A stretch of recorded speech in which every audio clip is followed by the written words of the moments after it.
Hello and welcome. Let's talk Huawei MateTV.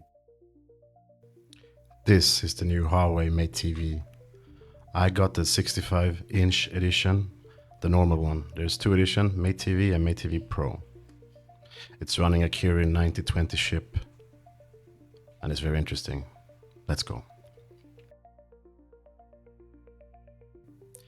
It is a super mini LED panel with a 144 Hz refresh rate. The bezel is 3.6 mm thick, and the depth of the chassis is 36.9 mm. It comes with 7 ports, 2 HDMI, 2 USB, 1 Ethernet, 1 fiber optic, and 1 old school antenna. This is what welcomes you when you start it. This is a nice UI, I think. HarmonyOS 5, of course. We have widgets here on the first page. Let's take a picture to check the camera. The camera is 50 megapixel. Here I am. What a guy. Peace. As I mentioned before, this is the MateTV normal version. The main difference between the versions is that the Pro version comes with 12 GB instead of 8. And the Pro version also includes the floating touch and a stylus kit. Here we see the AppGallery. As you can see, the AppGallery is quite limited. It's not that many apps, quite similar to normal smart TV app stores. But HarmonyOS has a trick up its sleeve. We will come back to it later. But for now, you can see it's not that much to download. There's some media apps, there's some games, and there's some utility apps. So this is the remote control. It's quite simple. It has home button, power, and it has the scroll. You can scroll left or right, up and down. And it has arrows, back, settings, and up and down volume. It also has the microphone. And with the microphone, you can talk to Celia directly.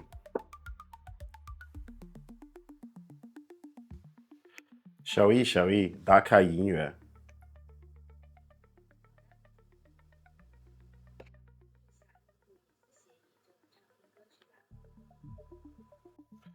Okay, so here we have MatePad, MateBook, and Pura 80 Ultra. So let's see how they work together with the TV. So first let's try the MatePad. Okay, so now in the MatePad I can go to screencasts and I can find my TV. And it basically duplicates the screen. So it doesn't, that's what I have here. Nothing more. If I go here, super device, and go here, the only thing you can do is duplicate. But I can also open some app and for example, ICE. Let's remove the screencast. Boom.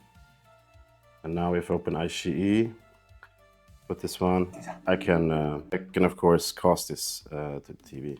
So what I do here is this, and then TV.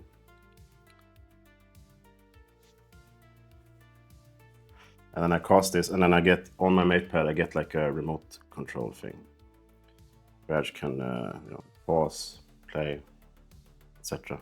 So this is quite nice because now I can use it as a just normal casting. Okay, so the computer is quite similar. It also has this screencast. So if I go in here, I can screencast here, and it also makes a duplicate. So you can see. And of course, it has the same ability to cast and so on as the pad has. So in the phone, you can do a lot. For example, if you open Bilibili, you go to a video.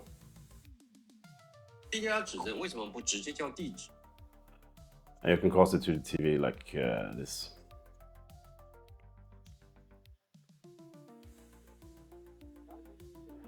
And the same, you get the same thing here. But what you also can do is, if you go home here, you have the integration with the remote. So if I open Bilibili again, say I want to see a good video, maybe I want to see this one. I can just take my phone, put it on my remote, like this, and it costs automatically, and I get the same. So this is super nice. I can obviously cast as normal as well. I can also do screencast the whole screen. Then it becomes like a phone on TV. But I really like the feature where you can cast directly from an app. So you can't, unfortunately, you cannot do this from apps that are in Droidtong or Easy Abroad. So you cannot do this with YouTube, for example, which kind of sucks. But that is to be expected, I guess. And but for example, if we use HCI here just to show that it's not just Bilibili, boom,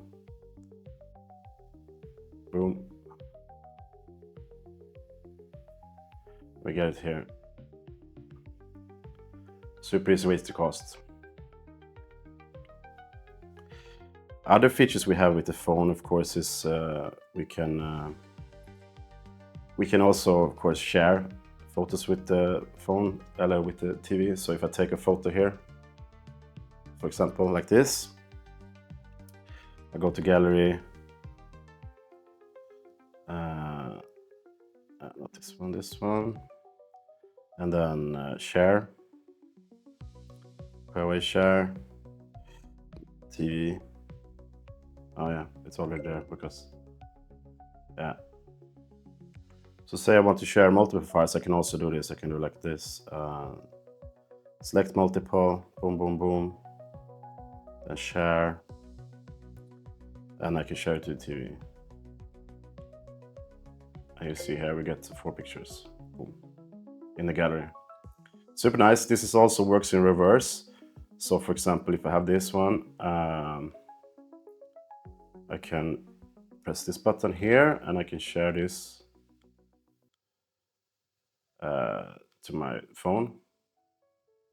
This is also possible with the pad and the computer.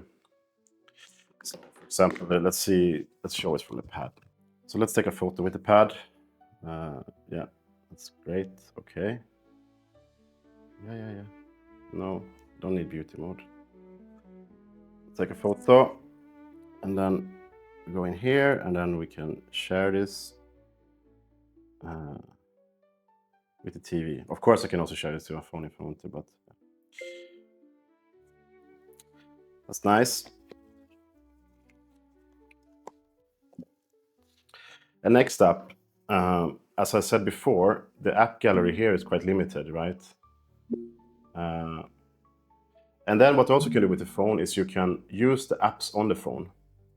So if I go into this one, let's open this one here. This one is called Super Home, and from Super Home screen. And in this one, I can open my app or my phone, and now I get a connection. And then I can run the apps on my phone on the TV. So for example, say I want to run Yoku. It works. Of course, I don't have to do that.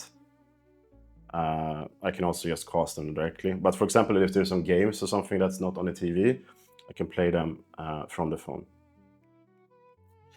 But what I also can do, since the app gallery here is quite limited, as you can see, some of these apps, if an app is missing, I can actually share the app from my phone.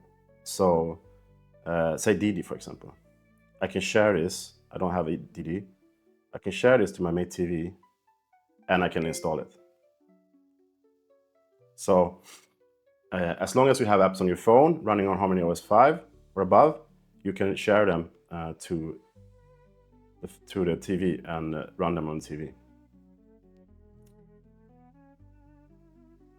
So this is great as well, because that means that basically most of the HarmonyOS apps are runnable on TV, since they're running the same architecture, basically. So there's the limit that you think you have in AppGallery is actually not true. If you have a HarmonyOS phone, you can install a lot of apps and you can just share them to the TV. That is great, I think. So for example, yeah, you can also do this with AI apps. So let's do another app. Let's do Kimi, for example. Share. Yeah, so now it has Kimi. And as you can see, if I go to AppGallery, originally, there is no Kimi here. It's only an app called Keep, okay. Which is an exercise app, I think, but if I share it, boom, I can install. And if you see here, you can see it's phone, tablet, and computer. That means it's basically going to look good because it has the view for, yeah. So now we have Kimi on the TV. Great. That makes, if you usually have one of the smart TVs, you're always missing apps. But in this case, it's not a problem. The only issue is that you cannot share apps that are in Droid Tongue when you see abroad. So yeah, again, you cannot share YouTube. But all of that apps you can share. I haven't seen any app I couldn't share that was not on Droid Tongue or Easy Abroad. Now let's have a look in the settings here. So if I go to here, I get my settings. It's quite simple, network settings, remote. So I use the Ultra Remote. There's also this hover touch. Maybe you can see a picture of this one. Yeah, it's only included in the Mate Pro TV, not in mine. Then we have input sources. Yeah.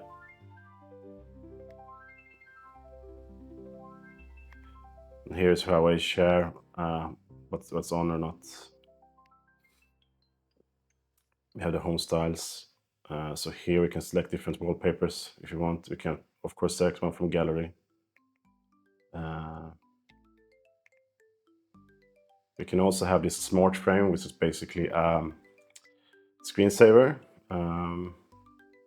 You can have a photo wall, which basically is your gallery. You can also have, I like this one, because I always wanted an aquarium, but I don't have one.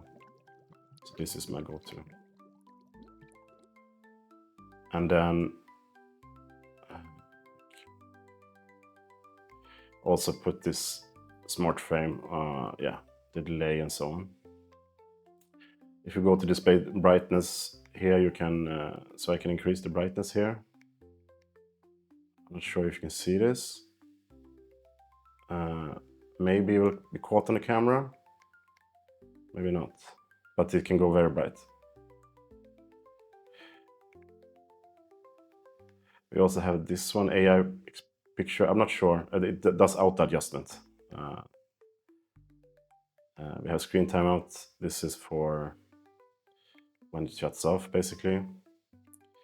Eye protection and advanced settings, and here you can do, yeah, normal things.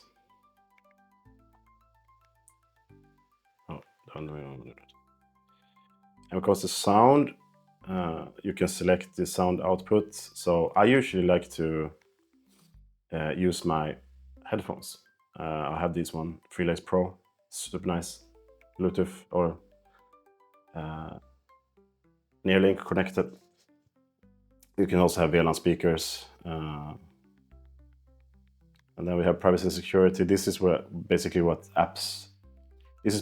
the apps can access. So I don't know if you go to files now, device connection. Here you have some access history on which app accesses this one. Then we have the apps here. So here I can force them into different modes.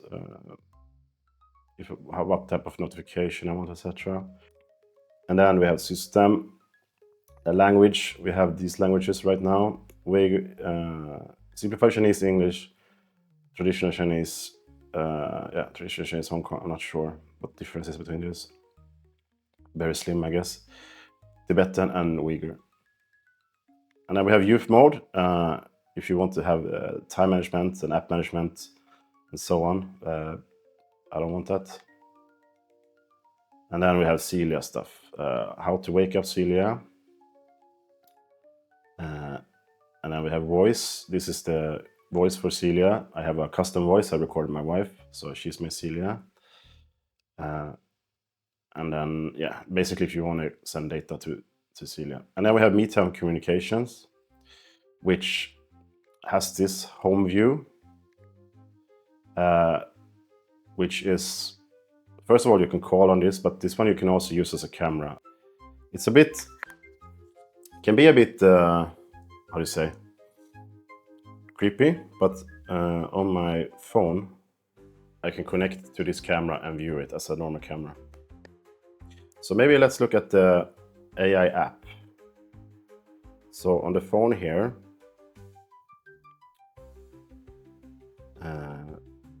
I have this AI app which controls my home basically, and if we go into the TV, this is what I can configure. So I can configure like the photo wall, for example, yeah. And this is for the screen shaver. I can also use the remote. So this one works like, now it works like similar to that remote. Yeah, maybe. Oh, here is cursor. Yeah. And I can scroll here up and down, right? Maybe. So this one works like the other remote, but it's not as good, I think. You can do that. You also have the MeTime, the Find remote. So let's put the remote here. Let's see what it does. Start beeping. Okay. I found you. Yeah, eye protection, youth mode, and then we have remote assistance, which is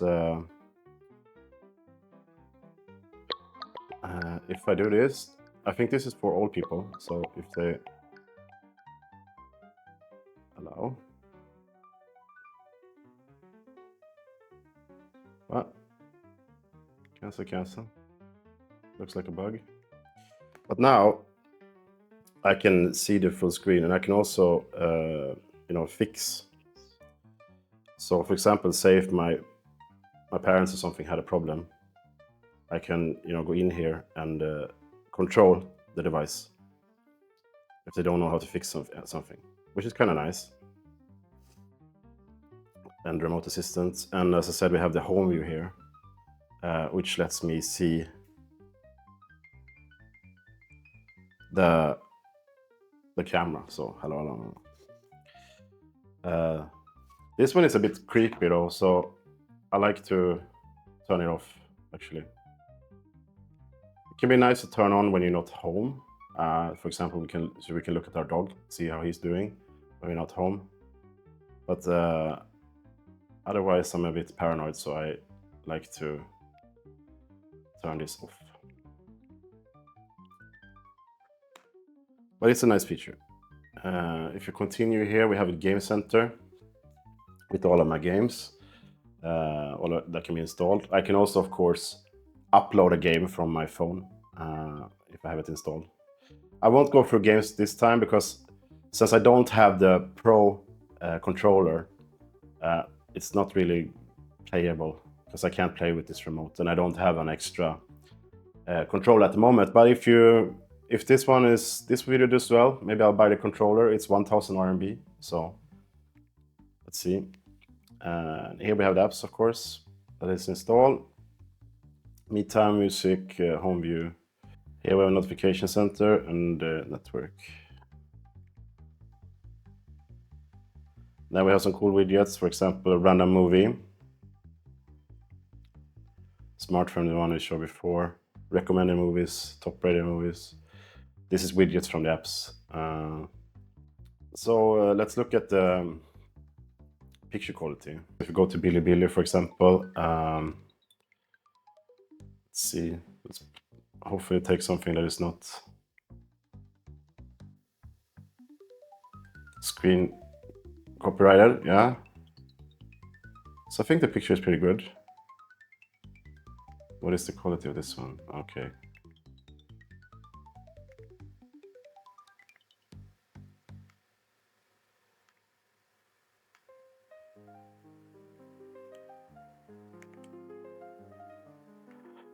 (1080p).